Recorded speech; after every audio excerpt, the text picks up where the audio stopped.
6. El problema de la desidia y el autocontrol. Porque no podemos obligarnos a hacer lo que quisiéramos hacer. Actualmente en Estados Unidos, un país poblado por grandes casas, grandes coches y grandes televisores de plasma, parece otro fenómeno de no menor tamaño, el mayor descenso de nivel de ahorro personal desde los tiempos de la Gran Depresión. Hace 25 años, lo normal eran las tasas de ahorro de 2 dígitos, mientras que en 1994 la tasa de ahorro de los estadounidenses se acercó todavía al 5%, pero en 2006 dicha tasa de ahorro había caído por debajo del cero, hasta llegar a un 1% negativo. Los norteamericanos no solo no ahorraban, sino que resultaba que gastaban más de lo que ganaban. A los europeos, en cambio, parece irles bastante mejor. Estos ahorran una media del 20%. Por otro lado, la tasa de los japoneses es del 25% y la de los chinos es del 50%. Ciñéndose, pues, al problema de los Estados Unidos, ¿qué está ocurriendo en este país? Supongo que una respuesta es que los estadounidenses han sucumbido a un consumismo galopante. Retrocedamos a una vivienda construida antes de que necesitáramos tener de todo, por ejemplo, y observemos el tamaño de los armarios empotrados. Así, por ejemplo, nuestra casa de Cambridge, Massachusetts, se construyó en 1890 y no tiene ni un solo armario empotrado.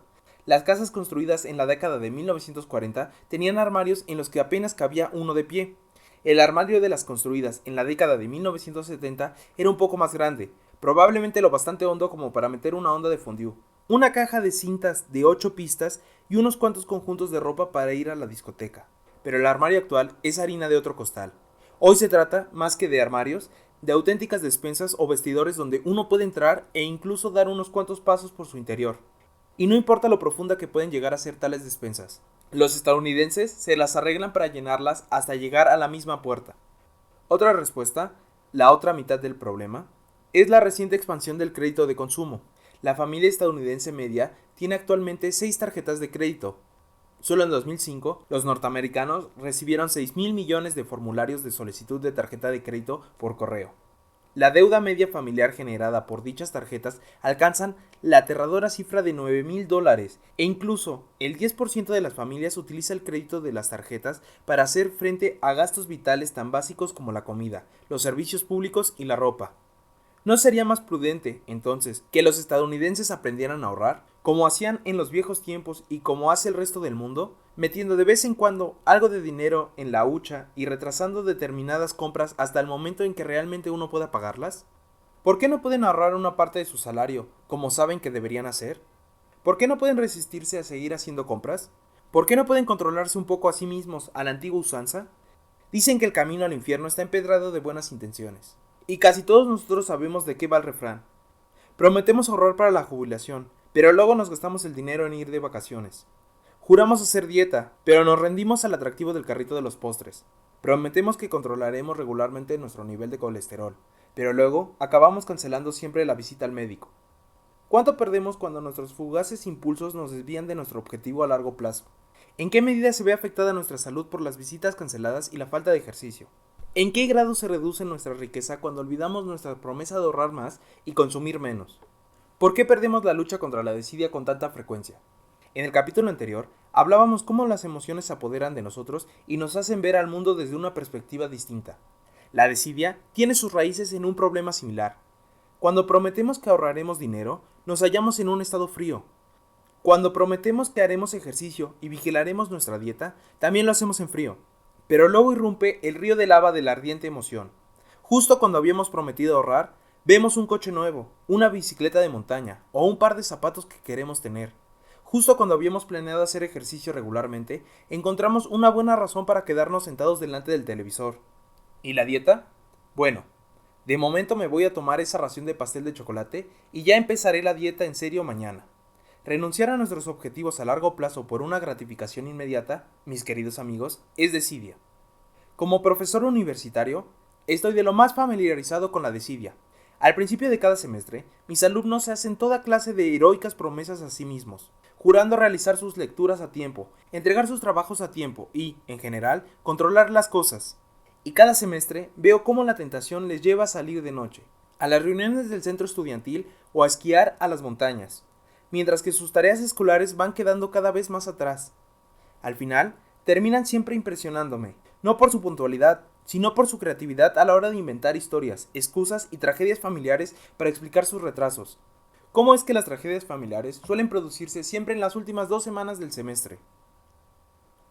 Después de varios años dando clases en el MIT, mi colega Klaus Bertebroch, profesor del INSEAD, una escuela de negocios parisina, y yo decidimos llevar a cabo varios estudios que pudieran llevarnos a la raíz del problema, y quizás también ofrecer alguna posibilidad de solución para esta debilidad humana tan común. Esta vez, nuestros conejillos de indias serían los encantadores estudiantes de mi clase sobre el comportamiento del consumidor. Aquella primera mañana, mientras permanecían en sus asientos llenos de expectativas y sin duda de decisión de no perder el control de sus tareas escolares, los estudiantes me oyeron explicarles el programa del curso. Habría 3 importantes trabajos, les expliqué, repartidos a lo largo de 12 semanas que durarían el semestre. En conjunto, dichos trabajos constituirían una gran parte de su nota final. ¿Y cuáles serán los plazos de entrega?, preguntó uno de los estudiantes, levantando la mano desde el fondo de la clase. Yo esbocé una sonrisa. Pueden entregar los trabajos en cualquier momento antes de que termine el semestre, respondí. Dependerá íntegramente de ustedes. Los estudiantes me miraron sin comprender. Este es el trato, les expliqué. Al final de esta semana deben ustedes fijar las fechas tope para cada trabajo. Una vez fijadas, no podrán cambiarse. Luego les dije que los trabajos que se entregaran más tarde serían penalizados con un 1% menos de la nota por cada día de retraso. Obviamente, los estudiantes siempre podrían entregar los trabajos antes de la fecha tope, pero dado que yo no iba a leer ninguno de ellos hasta el final del semestre, hacerlo no iba a reportarles ventaja alguna en cuanto a la nota. En otras palabras, les tocaba a ellos mover ficha. ¿Tendrían el suficiente autocontrol para moverla con acierto? Pero, profesor Ariely, me preguntó Gurep, un inteligente estudiante de máster que tenía un encantador acento indio. Dadas esas instrucciones e incentivos, ¿no sería lógico que eligiéramos la fecha más tardía posible? Pueden hacerlo, repuse. Si consideran que es lo más lógico, obviamente, háganlo. ¿Qué habría hecho el lector en tales condiciones? ¿Prometo entregar el trabajo 1 en la semana? ¿Prometo entregar el trabajo 2 en la semana? ¿Prometo entregar el trabajo 3 en la semana? ¿Qué fechas topes eligieron los estudiantes? Un estudiante perfectamente racional seguiría el consejo de Gurep y fijaría todas las fechas tope en el último día de clases. Al fin y al cabo, siempre cabía la posibilidad de entregar los trabajos antes, sin que ello entrañara ninguna penalización. De modo que, ¿para qué arriesgarse y elegir una fecha tope más temprana? Retrasar todas las fechas tope hasta el final sería claramente la mejor decisión si los estudiantes fueran perfectamente racionales. Pero, ¿y si los estudiantes no son racionales? ¿Y si sucumben a la tentación y son propensos a la desidia? ¿Y si además son conscientes de su debilidad? Si los estudiantes no son racionales y lo saben, ¿podrían utilizar las fechas tope para obligarse a sí mismos a comportarse mejor? ¿Podrían fijarse fechas tope más tempranas y, al hacerlo, forzarse a empezar a trabajar en los proyectos antes de que el semestre esté demasiado avanzado? ¿Y qué fue lo que hicieron mis alumnos? Pues utilizaron la posibilidad que les di de fijar las fechas para espaciar la entrega de sus trabajos a lo largo de todo el semestre. Eso está muy bien, puesto que sugiere que los estudiantes eran conscientes de su problema con la desidia, y que, si se les daban las oportunidades adecuadas, tratarían de controlarse. Pero la verdadera cuestión es si esa posibilidad les resultó de hecho útil a la hora de mejorar sus notas. Para averiguarlo, teníamos que realizar otras versiones del mismo experimento en otras clases y luego comparar las notas obtenidas en los trabajos. Ahora que tenía ya a Gurep y a sus compañeros de clase eligiendo cada uno sus fechas tope, me dirigí a mis otras 2 clases con una propuesta totalmente distinta. En la segunda clase les dije a mis estudiantes que durante aquel semestre no tendría ninguna fecha tope en absoluto, simplemente tendrían que entregar sus trabajos al final del último día de clases. Obviamente, también podían entregarlos antes, pero de hacerlo no entrañaría ninguna ventaja en cuanto a la nota. Yo suponía que aquello les alegraría, les había dado una flexibilidad y una libertad de elección completas. Pero no solo eso. Además, ello suponía eliminar el riesgo de ser penalizado por retrasarse en la entrega de un trabajo en una fecha tope intermedia. La tercera clase fue objeto de lo que podríamos clasificar de un trato dictatorial. Impuse 3 fechas tope para los 3 trabajos, establecidas respectivamente en la cuarta, la octava y la 12ª semana. Aquellas eran mis órdenes, y no dejaban margen de elección ni de flexibilidad. De las 3 clases, ¿cuál cree el lector que obtuvo las mejores notas finales? ¿La de Gurep y sus compañeros, que gozaban de cierta flexibilidad? ¿La segunda clase, que tenía una única fecha tope al final y por lo tanto gozaban de la flexibilidad completa? ¿O la tercera, a la que se había impuesto las fechas tope desde arriba, y en consecuencia no gozaban de flexibilidad alguna. ¿Qué clase predice usted que tuvo las peores notas? Cuando terminó el semestre, y José Silva, el profesor auxiliar de las clases, el mismo experto en el tema de la desidia y actualmente el profesor de la Universidad de California de Berkeley, hubo devuelto los trabajos a los estudiantes, pudimos comparar finalmente las notas de los tres casos distintos. Y descubrimos que la clase con las tres fechas tope inamovibles fue la que obtuvo las mejores notas, y la clase en la que no establecí ninguna fecha tope, salvo la del último día, la que obtuvo peores. Mientras que en la clase en la que se permitió a Gureb y a sus compañeros escoger sus propias tres fechas tope, pero con penalizaciones por no cumplirlas, quedó en un puesto intermedio, tanto con respecto a las notas para cada trabajo como en la relación a la nota final. ¿Qué sugieren estos resultados? En primer lugar, que los estudiantes ciertamente sucumben a la desidia, menuda noticia, y en segundo término, que restringir fuertemente su libertad con fechas tope uniformemente repartidas e impuestas desde arriba constituyen la mejor cura para la desidia. Pero la principal revelación es que el simple hecho de ofrecer a los estudiantes una herramienta con la que poder comprometerse de antemano con una fecha tope les ayuda a obtener mejores notas. Lo que este hallazgo implica es que en general los estudiantes entendían su problema con la desidia y estaban dispuestos a hacer algo para combatirlo cuando se les daba la oportunidad, logrando un éxito relativo. Pero, ¿por qué en la situación de las fechas autoimpuestas las notas no eran tan buenas como las obtenidas en las situaciones de las fechas dictatoriales? Es decir, impuestas desde fuera. Mi impresión es esta. No todo el mundo entiende su tendencia a la desidia. E incluso es posible que aquellos que sí reconocen dicha tendencia no entiendan del todo el problema. Sí, la gente puede establecer sus propias fechas tope, pero estas fechas no necesariamente son las mejores para obtener el rendimiento más óptimo. Cuando examiné las fechas tope establecidas por los estudiantes de la clase de Gureb, ese fue exactamente el caso. Aunque la inmensa mayoría de los estudiantes de esa clase esparcieron bastante sus fechas tope y sacaron notas que fueron tan buenas como las de los alumnos de la situación dictatorial, hubo algunos que no espaciaron tanto sus fechas, y un puñado de ellos no las espaciaron en absoluto.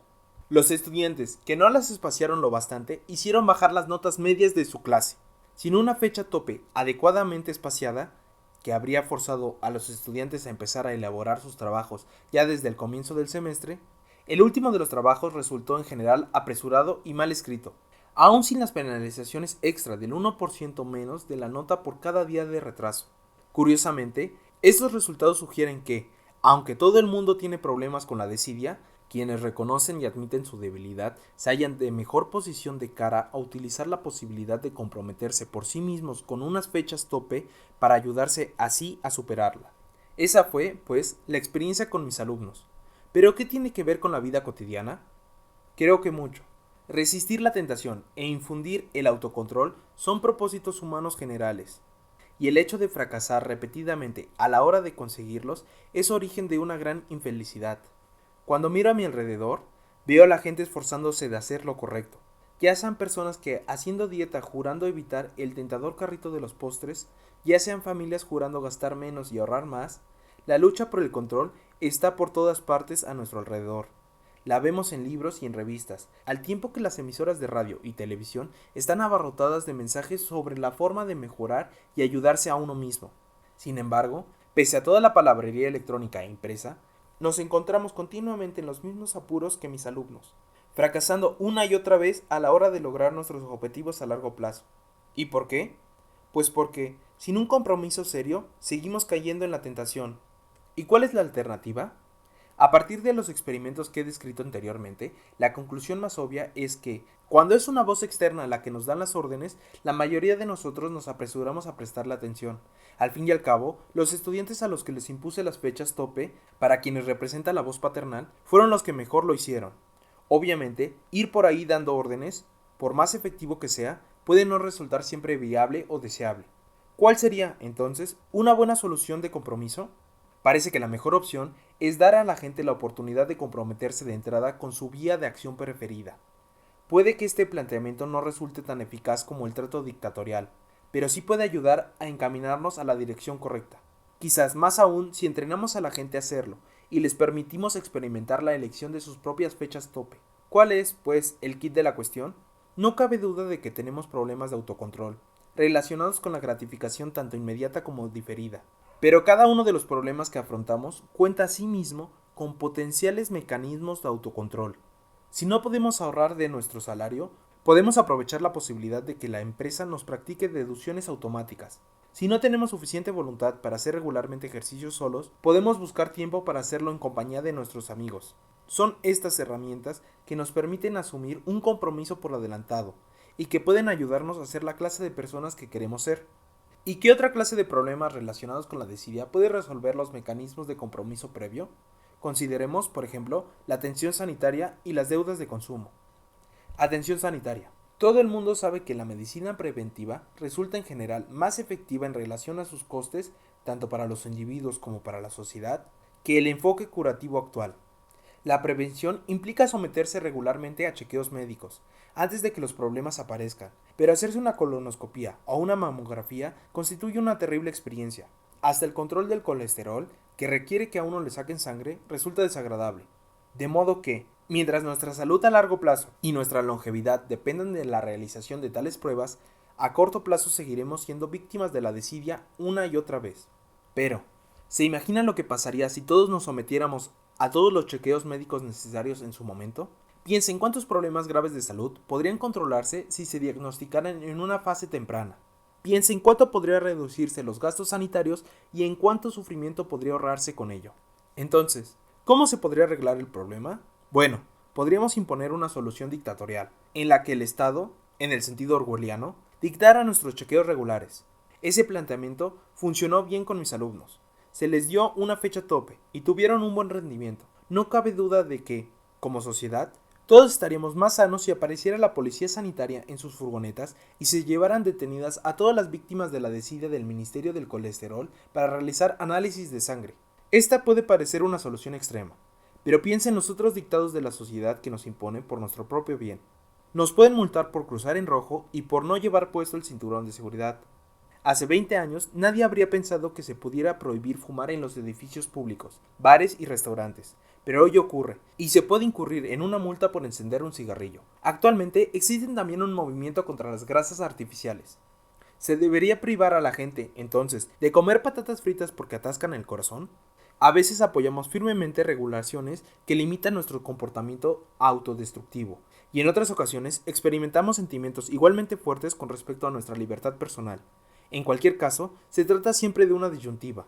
Pero si la opinión pública no aceptara los chequeos médicos obligatorios, ¿qué tal una solución intermedia? Como las fechas tope autoimpuestas que propuse a Gureb y a sus compañeros de clase. Las fechas tope que ofrecían una posibilidad de decisión personal, pero que también llevaban aparejadas penalizaciones para quienes sucumbieran a la desidia. Ese podría ser el compromiso perfecto entre el autoritarismo, por una parte, y, por otra, lo que actualmente suele predominar en la medicina preventiva, la libertad total para no hacer las cosas. Suponga que su médico le dice que tiene que controlar sus niveles de colesterol.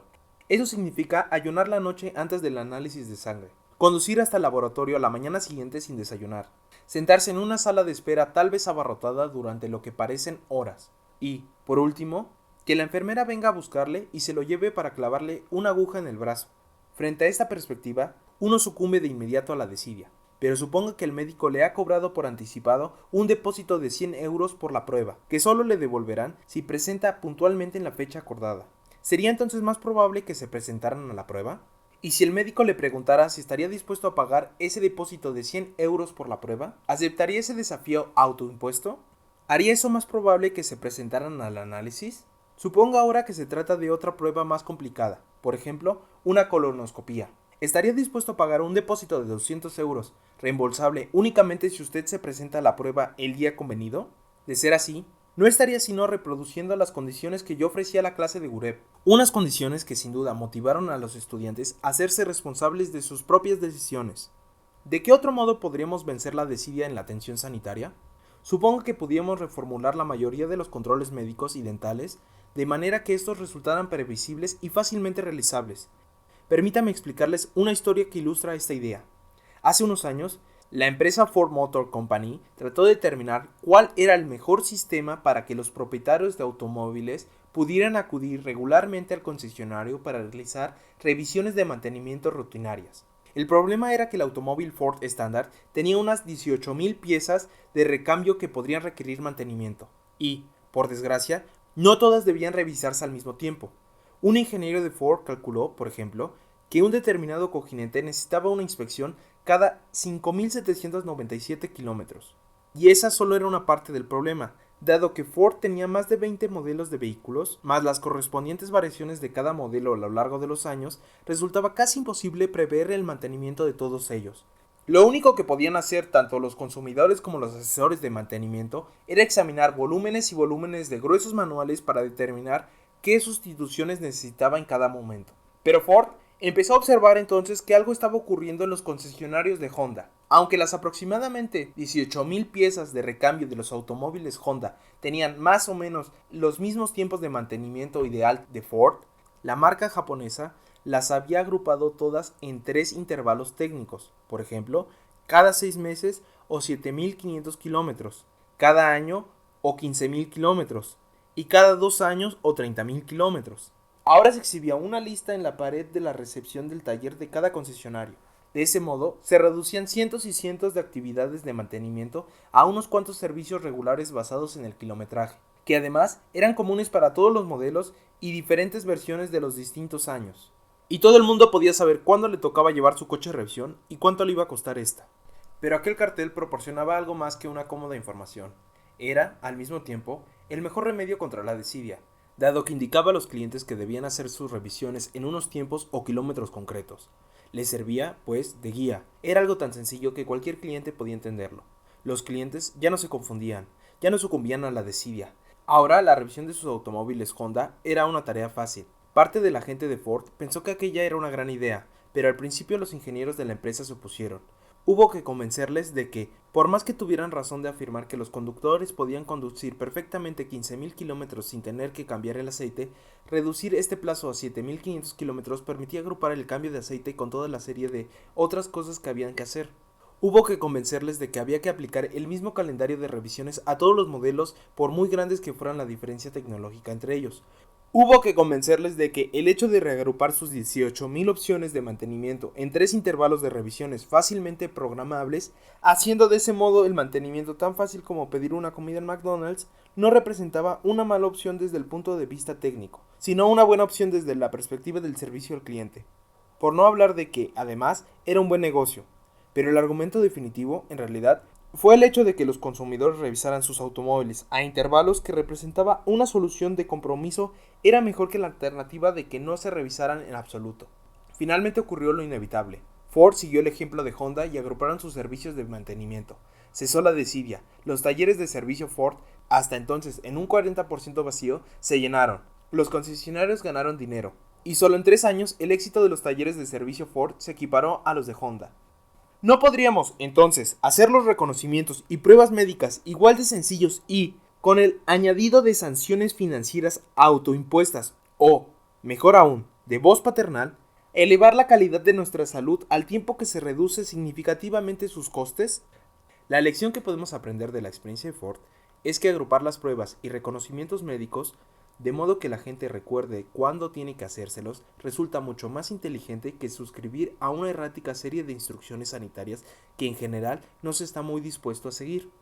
Y esta es la gran pregunta. ¿Es posible hacer del actual desorden que reina en la medicina preventiva algo tan fácil como pedir una comida rápida?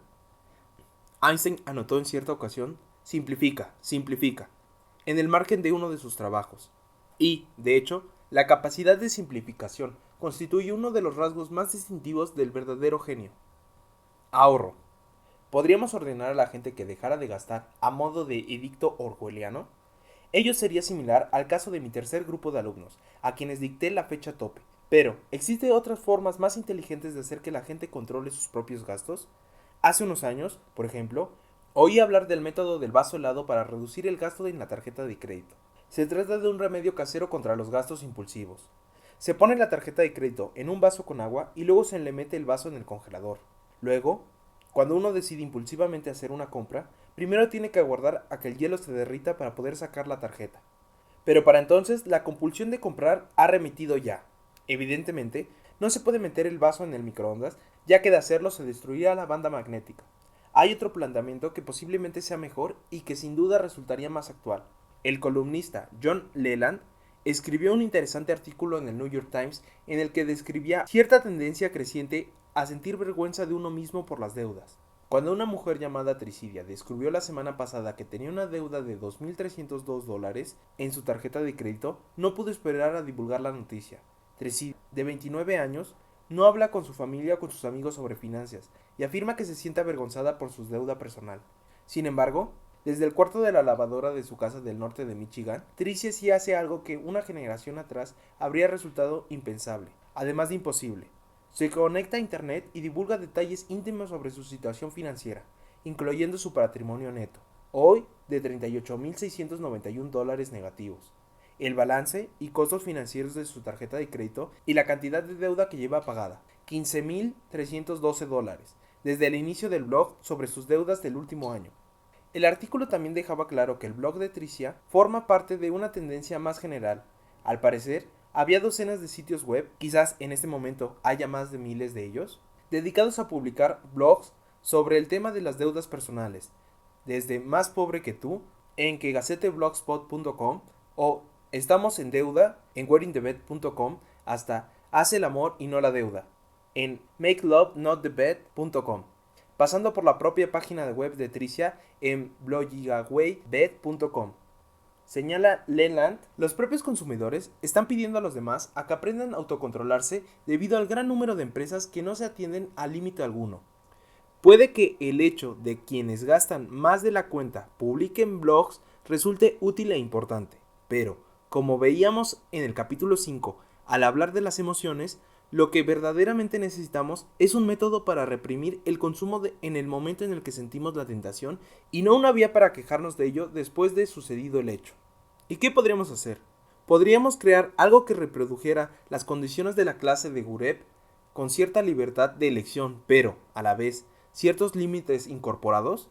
Hace tiempo empecé a imaginar una clase distinta de tarjeta de crédito, una tarjeta autocontrolable, que permitiera a la gente restringir su propio comportamiento a la hora de gastar.